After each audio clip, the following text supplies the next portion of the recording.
2017 کی بات ہے،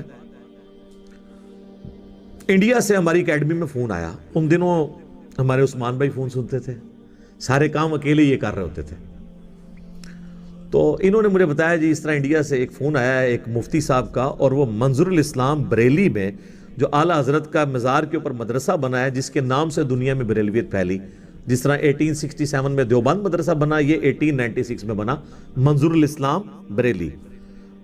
تو وہاں سے کال آئی ہے ایک عالم دین کی، اور وہ کہتے ہیں جی میں نے علی بھائی سے بات کرنی ہے، وہ میرے محسن ہے، اور میں عموماً کوشش کرتا تھا کہ آخری درجے تک فون نہ ہی سنوں. لیکن یہ جب انہوں نے کہا نہیں بریلی سے ہے اور عالم ہے اور بات کرنا چاہتے ہیں، عالم ہیں مفتی ہیں، میں نے کہا جی کرائیں بات. انہوں نے خیر ان کو ٹائم دے دیا اگلے دن کا. تو میں عثمان بھائی کے محلے میں جا کے میں نے عشاء کی نماز ان کے ساتھ پڑھی. عشاء کی نماز کے بعد فون آ گیا ان کا، اتنی دعائیں دے رہے تھے وہ، اور کہتے ہیں کہ میں یعنی سینکڑوں سٹوڈنٹس کا استاد ہوں، اور میں مدرسے میں پڑھاتا رہا ہوں، اور میں نے منزل اسلام سے ڈگری لی ہوئی ہے. آپ کے ایک پمفلٹ نے مجھے مسلمان کر دیا صحیح معنوں میں. میں نے کہا کون سا؟ کہتے ہیں دعا صرف اللہ ہی سے. میں نے کہا یہ آپ نے؟ کہتے ہیں وہ آپ کا میں نے کلپ ایک سنا تھا، اس میں آپ کہہ رہے تھے کہ یہ آپ پڑھیں، تو میں نے ڈاؤن لوڈ کر کے اسے پڑھا، تو مجھے پتا چلا کہ سب سے بڑے شرک کے نمبرداری دنیا میں عام ہے.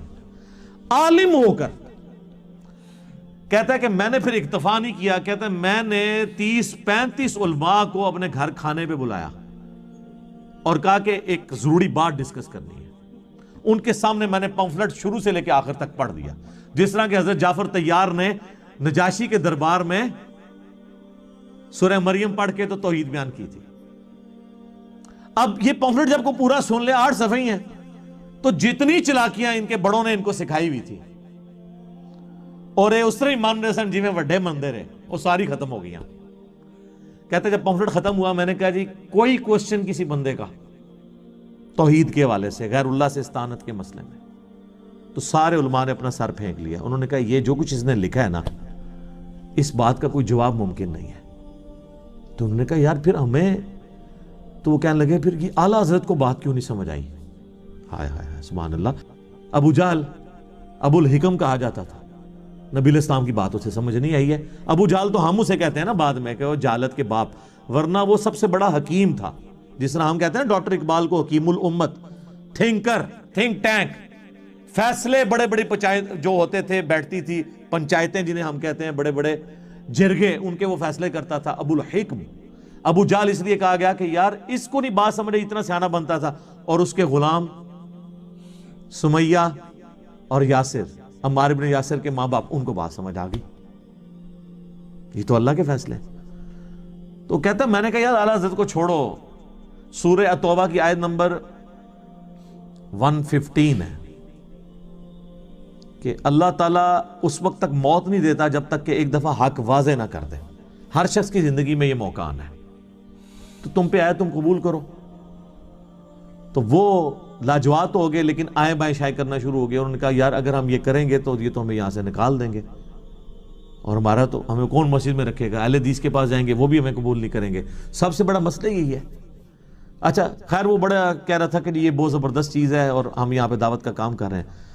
مجھے صرف ایک کوشچن کا آنسر نہیں مل رہا تھا کہ بھئی اس کو کیسے ہدایت مل گئی. میں نے کہا یار تم بھی تو مولوی تھے، تم نے اپنی نوکری کی فکر نہیں کی ہے.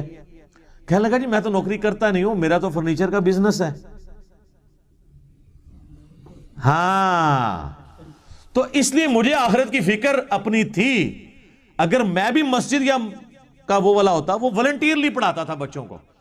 تو کہتا ہے میں اس سے کماتا نہیں ہوں، میرا اپنا بزنس ہے، میں اس سے کھاتا پیتا ہوں، مجھے کوئی پرواہ نہیں، کوئی مجھے مدرسے سے نکال دے تو میری روٹی تو نہیں بند ہونی.